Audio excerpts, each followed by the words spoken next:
ధనుస్సుని పూజిస్తాం, ధనుస్సుకి అభిషేకం చేస్తాం. బంగారపు ధనుస్సు నేనే చేయించా. బోడు ఆ బంగారం ఎక్కడి నుంచి వచ్చిందో చెప్పడం, ఇన్కమ్ ట్యాక్స్ కట్టలేదు ఆ విషయం చెప్పడు. ఇక్కడ రామాలయంలో ధనుస్సు నేనే, ఎవడు చేయించమన్నా నేను? నువ్వేం చేయించక్కల, రాముడు చెప్పిన రాజ్యంలో ఉన్నట్టుగా నీతిగా ఉండు. నువ్వు ధనుస్సులు చేయించక్కల, గొట్టాలు చేయించక్కల, గొడుగులు చేయించక్కల. మనం వంకరగా సంపాదించి అడ్డగోలుగా 100 కోట్లు సంపాదించి బాగా నేర్చుకున్న విద్య ఏంటంటే ఈ మధ్యన గుళ్ళో కిరీటాలు చేయిస్తామండి, హనుమంతుడు తోక్కి తొడుగుతా ఉండి, ఎవడికి తోక్కి తొడక్కు, హనుమంతుడు తోక వదిలే. ఆ గొట్టం నేనే చేయించానని సిగ్గు లేదు చెప్పడు. ఆ బంగారం ఎలా వచ్చింది చెప్పు, ఆ బంగారం ఎలా వచ్చింది? ఎన్ని లాభాలు వేసుకుంటే వచ్చింది, ఎంత మోసం చేస్తే వచ్చింది? ఆ బంగారం గుళ్ళో పెడతావా? అది పాపం కాదు అది. అందుకే దేవుడు చాలా గొప్పవాడండి. వెంకటేశ్వర స్వామి సహా అందరూ కిరీటాలు పెడితే పెట్టించుకుంటారు. పెట్టిన వాడిని మాత్రం చెంచలగూడలోనే పెడతాడు దేవుడు ఖచ్చితంగా. ఎవరిని వదిలిపెట్టడండి. మనం అమాయకులం కావచ్చు అమ్మా, సైనికులు పోలీసులు కూడా అమాయకులు కావచ్చు. భగవంతుడు అమాయకుడు కాదు. గమనించి జాగ్రత్త. ఎవడికి పడే వాత వాడికి పడిపోతుంది. ఎన్ని కేజీల కిరీటం పెట్టినా పెట్టించుకుంటాడు. తోసేవాడిని తోసే చోటగా తోసేస్తాడు. ఇది కొట్టేస్తాడు, అది కొట్టేస్తాడు. ఇది గ్రహించకపోతే మన జీవితాల్లో ఎప్పటికీ మార్పులు రావండి. చాలామందికి నచ్చవని తెలుసుంటూ కూడా భగవంతుడు నాకు ఇంత ధైర్యాన్ని, ఇంత జ్ఞానాన్ని ఎందుకు ఇచ్చాడంటే ఈ యుగానికి ఇది అవసరం. అందుకే నాకు ఆ జ్ఞానం ఇచ్చాడు, నాకు ఆ ధైర్యాన్ని ఇచ్చాడు. నేను ఎక్కడ ప్రవచనం చెప్పినా ఒకే ధైర్యంతో రైలెక్కుతా. వీళ్ళు నన్ను మళ్ళీ పిలవరు అనుకుని రైలెక్కుతాను నేను. ఖచ్చితంగా నిర్ణయంతోనే మళ్ళీ నన్ను పిలవరు అనుకుని పెడతాను. కానీ ఆశ్చర్యం ఏంటంటే వచ్చిన చోటకే 3 నెలలు తిరగకుండా మళ్ళీ వస్తున్నాను నేను. అంటే వెనకాల అమ్మవారు చూసుకుంటుంది, వ్యవహారం అంతా అమ్మవారు చూసుకుంటుంది. నాకు అనవసరం అది. నా ధర్మం నేను చేస్తున్నాను. ఎవరికో నచ్చదేమో, వారెవరో తంతారేమో, కొట్టేస్తారేమో, కాల్చేస్తారేమో, ఈ బెంగేం లేదమ్మా. మహాత్మా గాంధీనే కాల్చేసుకున్న దేశం ఇది. ఎంతకంటే మనం ఏం గొప్పవాళ్ళం కాదు. ఇక్కడ పోయినా బెంగేం లేదు. కానీ నిజం చెప్పాం, నిష్కర్షగా మాట్లాడాం, సత్యం మాట్లాడాం. అప్పుడు నేను రాజమండ్రి నుంచి విమానం ఎక్కినా, గోదావరి ఎక్స్ప్రెస్ ఎక్కినా ధైర్యంగా ఎక్కుతా, చాలా హాయిగా ఎక్కుతా. నాకు నిద్ర పట్టని రోజు లేదు నా జీవితంలో. దానికి కారణం నా జ్ఞానం, నా ధైర్యం, నా నిజాయితీ. అంతే లెక్క. నాకు నిద్ర పట్టని రోజు లేదు. రోజుకు హోటల్లో ఉంటాం, రోజుకు ఒకళ్ళు ఇంట్లో ఉంటాం, ఓ రోజు రైల్లో ఉంటాం, ఓ రోజు విమానంలో ఉంటాం. నాకు నిద్ర పట్టని రోజు లేదు. ఎందుకంటే నా మనస్సులో ఏమీ లేదు, అంత ఖాళీ. వేదిక దిగితే నమశివాయ, ఇంకేం ఉండదు ఇక్కడ. ఏం మాట్లాడాను, దీని పరిణామాలు మాట్లాడింది అమ్మవారు, నాకు సంబంధం లేదు. నేను కేవలం మౌత్ పీస్. నాకు ఈ మైక్ మౌత్ పీస్ అయితే అమ్మవారికి నేను మౌత్ పీస్. మాట్లాడింది ఆవిడ చూసుకుంటుంది. నేను మాట్లాడవలసిందే మాట్లాడుతున్నా. అవినీతికి మూలం ఏదో స్వార్థం కాదండి, అజ్ఞానం అంటే ఏమిటో తెలుసా? మనిషి ఎంతసేపు ఈ దేహమే నేను అనుకుంటాడు. ఇదే అజ్ఞానం. అందుకోసమే దేహం కోసం, దేహ బంధాల కోసం ఇన్ని 100 కోట్లు సంపాదిస్తున్నాం. లేకపోతే అవినీతి ఎందుకండి? లక్షల కోట్లు సంపాదించిన వాడినైనా మీరు చూడండి, 2 పూట్ల అన్నం తింటున్నాడా? లేదే. ఒక పూట తింటాడు, ఒక పూట చపాతీ. ఈ చపాతీకి ఇన్ని 100 కోట్లు ఎందుకే? పని లేక. అది తిన్నదారగదు మళ్ళీ. పోనీ సరైన బట్టలు కట్టుకున్నాడా? మీరు అవినీతి పరులు అని పేరు పొందుతున్న నాయకులను కూడా చూడండి, మామూలు బట్టలోనే ఉంటారని. ఏం పెద్ద ఫ్యాషన్ డ్రెస్సులే ఉండవు వాళ్ళకి, అవకాశం లేదండి. పోనీ రాత్రి ఏమైనా పడుకోగానే నిద్రపడుతున్న పట్టదండి. ఎందుకంటే మంచం కింద డబ్బే, మరుగుదొడ్లోనూ డబ్బే. నిద్ర ఎలా పడుతుంది? ఎప్పుడెప్పుడు రైడింగ్ చేస్తాడో తెలియదు. వెంటనే వీడికి కళ్ళు తిరిగిపోతూ ఉంటే మూర్చిపోతూ ఉంటాడు. ఎందుకంటే మరి దొంగ పని చేసిన తర్వాత అలాగే ఉంటుంది. అంచేది అజ్ఞానం అవినీతికి మూలం మనం గ్రహించాలి. గ్రహించవలసిన జ్ఞానం ఏమిటంటే, ఎంత డబ్బు సంపాదించినా నాకు తినడానికి లేనప్పుడు, ఉండడానికి లేనప్పుడు, నిద్ర పట్టనప్పుడు, నిత్యం భయంతో చచ్చిపోయేటప్పుడు ఈ డబ్బు నాకెందుకు అని గ్రహించడమే జ్ఞానం. అప్పుడు ఖచ్చితంగా మనిషి నీతిమంతంగానే ఉంటాడు, అవినీతి పని చెయ్యడు. కోట్లు మింగేయాలి, మనకి కాంట్రాక్ట్ చేపట్టి రోడ్డు మీద సిమెంట్ వేయకుండా మట్టి వేసేస్తే మనకి బాగా కలిసి వస్తుంది కదా. పైగా మళ్ళీ 6 నెలల్లో రోడ్డు చెడిపోతే ఆ కాంట్రాక్ట్ మనకే ఇస్తారు కదా, ఇంకోసారి వేసేయచ్చు కదా అని ఆలోచన వచ్చినప్పుడు ఏం చేయాలంటే, ఈ కంకర్రాళ్ళు వేయకుండా, మనం సరైన సిమెంట్ వేయకుండా ఇసుకేసేసి మట్టి వేసేసి చేసిన పాపం ఉందే, ఈ వేయకుండా దాచిపెట్టిన రాళ్ళన్నీ మన గాల్ బ్లాడర్లోకి ఎడతాయి. ఇప్పుడు అంతమందికి గాల్ బ్లాడర్లో రాళ్ళు సమస్య. గాల్ బ్లాడర్ ఆపరేషన్ అంటాడు, అక్కడి నుంచి క్యాన్సర్ వచ్చిందంటాడు, దానికి ఆపరేషన్ అంటాడు. వీళ్ళు సంపాదించిన ₹1,00,00,000 క్యాన్సర్కి సరిపోయాయి మొత్తం. ఇక్కడ పెళ్ళాం బిడ్డలు ఏడవడం సరిపోయింది. అప్పుడు ఏమంటాడు, మంచం పడుకుని ఎంత సంపాదించాం కానీ తినడానికి లేదా, ఆసుపత్రులకు పోసేసాం. మరి తెలియదా? మరి రోడ్డు అడ్డగోలుగా వేస్తే అలాగే ఉంటుంది. ఇక్కడ కాంట్రాక్ట్ ఒప్పుకున్నప్పుడు చెయ్యాలి కదా. 90% సిమెంట్ ఉండాలి కానీ 10% సిమెంట్ ఉండి 90% ఇసుకేస్తానంటే ఎలాగా? ఎందుకు వేస్తాం మనం? డబ్బు కోసమే కదండి. డబ్బు ఎందుకండి? ఆలోచించండి. డబ్బు ఎందుకు? ఏం చేసుకుంటాం? మనకి మన పిల్లల కోసం. ఎవరికైనా ఈవేళ 10 మంది పిల్లలు ఉన్నారా? ఇక్కడున్న పెద్దవాళ్ళు, నా వయసు వాళ్ళు, 60 ఏళ్ళు దాటిన వాళ్ళు ఎవరిని పలకరించినా మీరు మేము అన్నదమ్ములం 5 అండి, అప్పచెల్లెళ్ళు 6 అండి ఇలా మాట్లాడతారు. మా కాలంలో ఉండేవారు. ఇవాళ ఎవరికీ లేరండి. మేమిద్దరం, మాకిద్దరం అంతే. మూడోవాడు ఉంటే ఆక్షేపణే. 2 పిల్లలు మించి లేరా? లక్షల కోట్లు సరిపోవడం లేదా? ఇది అజ్ఞానం కాకపోతే ఏమంటారండి దీన్ని? ఈ దేహం కోసం, ఈ దేహంతో బంధం ఉన్న భార్య, భర్త, పిల్లలు, ఈ 4 సభ్యుల కోసం ఇంత దేశాన్ని మోసం చేయాలా? ఇవాళ మన సంస్కారం ఎంత దిగజారిపోయింది అంటే, అక్కడ పోలీసు ఉంటే ఎడంవే పెడతాడు, పోలీసు కనుక లేకపోతే కుడివైపు పెడతాడు. ఎందుకు వెళ్ళామంటే పోలీసు లేడుగా అంటాడు. అంటే అడుగడుక్కి పోలీసులు ఉంటారా? అమ్మాయిల మీద అత్యాచారాలు జరుగుతాయి, వెంటనే మనం విమర్శ చేసేటప్పుడు పోలీసులు ఏం చేస్తారు? నువ్వు తాగిచ్చేస్తే నేను తాగమని వాడు చెప్పలేదే, తాగిన వాడే మాట్లాడతాడు ఈ మాట. అంటే వీడు చేసే పని వీడు మాండవు, అది పట్టుకోవాలి.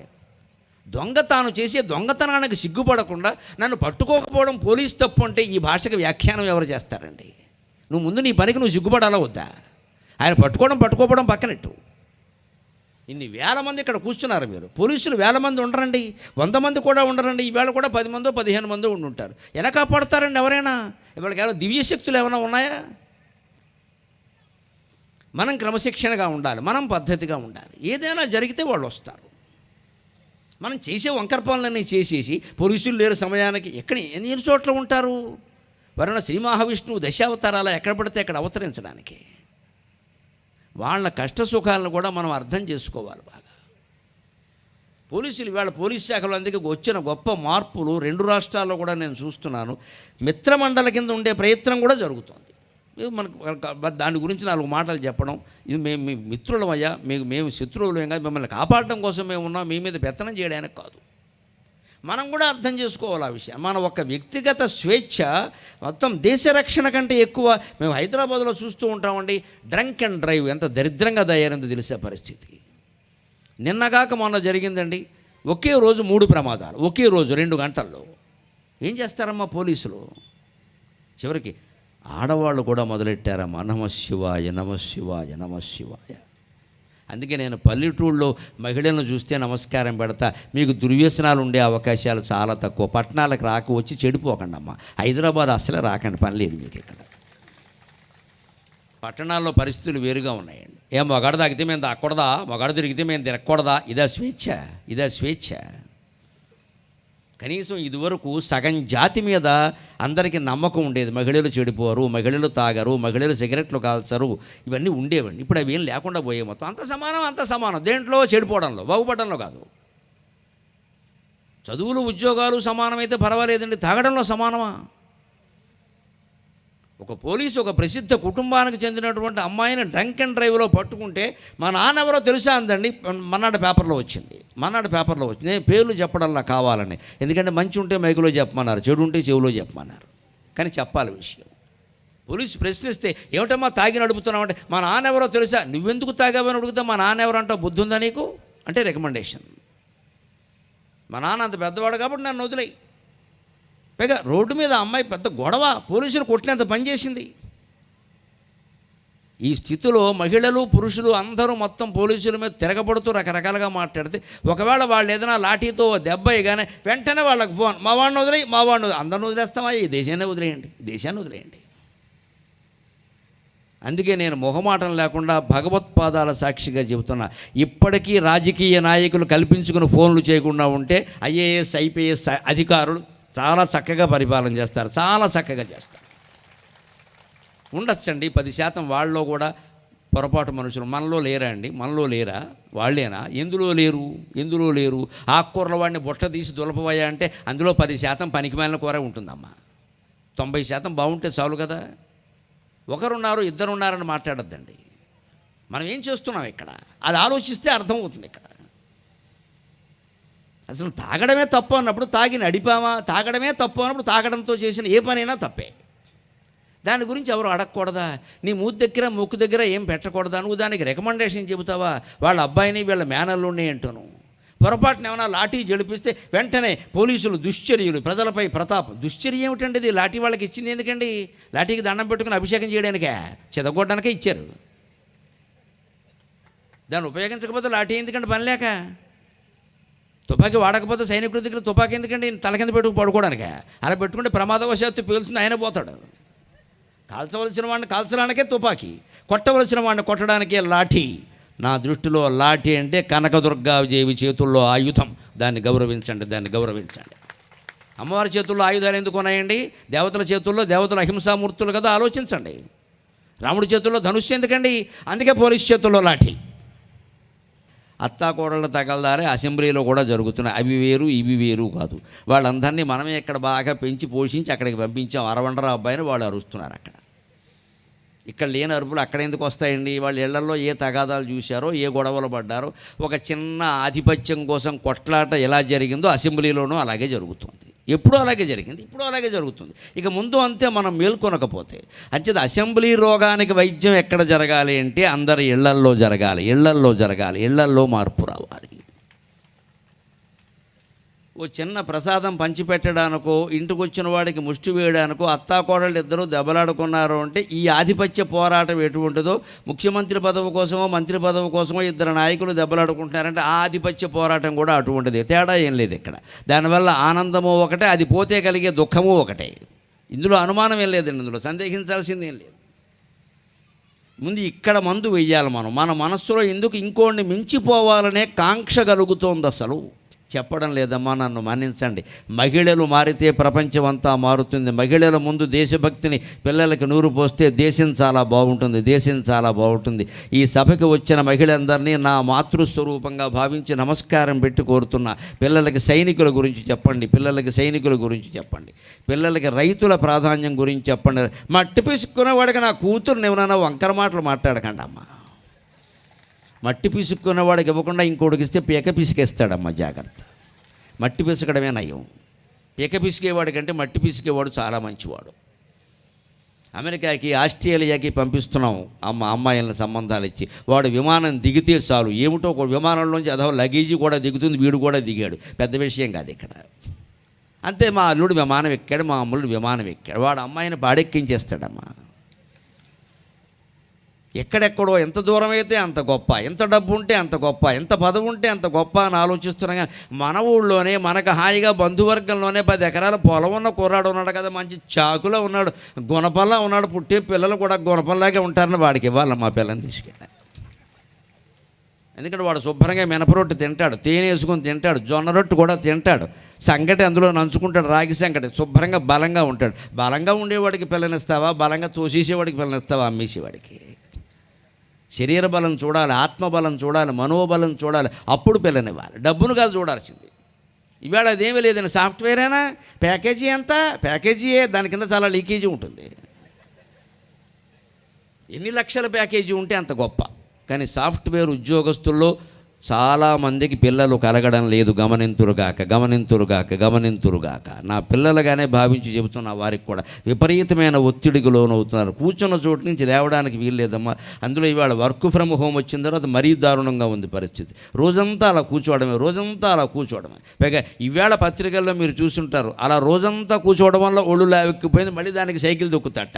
అది తద్దినమైతే ఇది అధిక మాసం తద్దినం. ఇది ఒళ్ళు లావెక్కేలా చేసుకోవడం ఎందుకు, మళ్ళీ వ్యాయామాలు ఎందుకు ఇక్కడ పని లేక, అడుసు దొక్కనేలా కాలు గడగనేలా అని. అదే రైతు కుటుంబాల్లో పిల్లలు ఎవరైనా అలా ఒళ్ళు పెంచే అవకాశం ఉందండి. పొలం వెళ్ళాల్సిందే, వంగోవాల్సిందే, ఎండకి ఎండిపోవాల్సిందే, వానకి తడిసిపోవాల్సిందే, చలికి వణికిపోవాల్సిందే, మధ్యాహ్నం వరకు అక్కడ ఉండాల్సిందే. పెళ్ళాం తెచ్చినటువంటి కూడు ఇద్దరూ కలిసి కూర్చుని హాయిగా 2 ముద్దలు ఆనందంగా రైతు బిడ్డ సినిమాలో ఎన్టీ రామారావు గారు చూపించాడే అటువంటి దృశ్యాలన్నీ అద్భుతంగా ఆస్వాదిస్తూ తినవలసిందే. అలా ఇంటికి వచ్చి ఆనందంగా గడవలసిందే. ఏదో వీడి దగ్గర వాడి దగ్గర కెక్కేయాలి గొడవ లేకుండా. ఎక్కడో అక్కడ ఏమీ లేకపోతే గోడ దగ్గరికి వెళ్ళి తిట్టేయాలి 4 తిట్లు, చేనుదిరిపోతుంది. ఏమీ లేకుండా మనసులో పెట్టుకుని అలాగా భరించామనుకోండి, కష్టాలు బాధలు అనవలసిన మాటలు అనకుండా అన్నిటికీ భయపడిపోయి ఇది ఎందుకు అది ఎందుకు వారేమంటారు అని భయపడ్డామనుకోండి, డామ్మని వెళ్ళిపోతుందమ్మా గుండె. అనుమానం లేదు ఇక్కడ. అనవలసిన వాడిని అనవలసిందే. మొహమాటం ఏంటక్కడ, మొహం మీద అనకపోతే స్టార్ట్నైనా అనవలసిందే. వాడికి కాకపోతే వాడు గురువులకో తల్లిదండ్రులకో ఎవరో ఒకరో చెప్పాల్సిందే, మీ పద్ధతి బాగోలేదని. లేకుండా ఎలా ఉంటామండి? ఏమీ అనకుండా లోపలే దాచుకుంటే ఏమవుతుందంటే అంతవలసిందే. ఊరుకోవడం సహనం, అది చేతకాంతనం అవుతుంది. అది ఎప్పుడు ఊరుకోవాలి అంటే వేదాంత శాస్త్రం చదివిన వ్యక్తిగా స్పష్టంగా చెబుతున్నా, మాటకి మాట అనేసి ఆ తర్వాత 2 మాటలు మర్చిపోవాలి. అది వేదాంతం అంటే. అనకుండా ఊరుకోవడం చేతకాంతనం. మనం తప్పు చేయలేదండి, మనం ఎవడో అన్నాడు, ఎందుకు పడాలి? వాడి పాపాన వాడు పోతాడు, కుదరదు. మన పాపానే వాడు పోయేలా చేయాలి. ఎందుకంటాడు? అసహనం, అది అసహనం, అనవసరం. అది అనవలసిన మాట అనేయాలి. నన్ను అనలేదు, నేను మనం తప్పు చేయాలి. మనం తప్పు చేసామనుకోండి, హాయిగా దండం పెట్టి ఒప్పేసుకో, నిజమే అన్న నువ్వు కాబట్టి చెప్పావు, లేకపోతే నా తప్పు నాకు తెలిసేది కదా, ఒప్పేసుకోవాలి. అక్కడ కూడా మొహమాట వద్దు. మనం చేయకుండానే వాడు అపార్థం చేసుకుంటే స్పష్టం చేయండి విషయాన్ని. నువ్వు అపార్థం చేసుకుంటున్నావు అబ్బాయి, నేను ఆ పద్ధతిలో నేను అనలేదు, ఆ పని నేను చేయలేదు అని చెప్పండి. అప్పటికే ఏదో అనడానికి పోవా నీ మాట ఏమిటి అని అనేయండి ఓ మాట.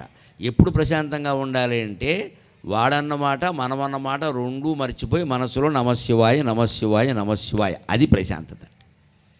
అనకుండా కూర్చుని ప్రశాంతంగా ఉందామంటే లోపల తంతూనే ఉంటుంది. ఇది ఏదో రకంగా ఎప్పుడప్పుడు రోగం వచ్చేస్తుంది ఖాయం. అంచేది అనేయడమే మంచిది, గొడవ లేకుండాను.